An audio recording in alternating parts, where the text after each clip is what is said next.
kita diminta mencapai surga yang paling tinggi, paling besar, ya bersama Nabi gitu, bersama Rasulullah SAW.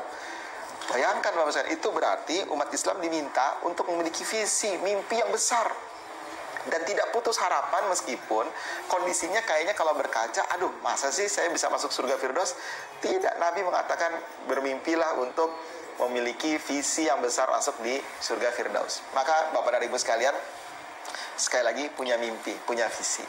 Maka buat teman-teman sekalian, every leader is dreamers. Setiap pemimpin adalah pemimpi. And every dreamer is reader. Dan setiap pemimpi adalah pembaca. Every leader is reader. Semua pemimpin adalah pembaca.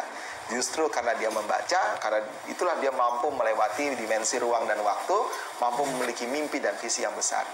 Jadi teman-teman sekalian yang menarik, sebagai seorang entrepreneur, faktor yang kedua adalah mengikuti apa yang diajarkan oleh Quran juga, di mana kita disuruh punya energi yang besar meraih mimpi yang lebih tinggi, yaitu meraih cita-citanya. Wasari'u ila magfiratin min rabbikum wa jannatin 'arduhas samawati wal ard uiddat lil muttaqin. Bersegeralah, berlomba-lomba untuk segera meraih ampunan dan surga Allah yang mengalir air di bawahnya. Disediakan bagi orang-orang yang bertakwa.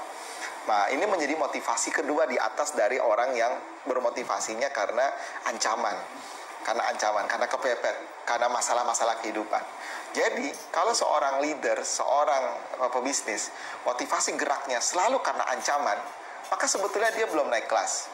Ketika dia mau naik kelas, motivasi dia lebih besar untuk melompat lebih tinggi adalah karena dia punya mimpi, dia punya visi, dia punya energi meraih cita dan asa dia.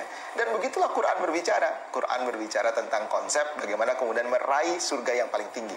Jadi kalau hanya sekedar melewati batas, tidak masuk ke dalam neraka, kira-kira begitu, maka dia akan beribadah sekedarnya.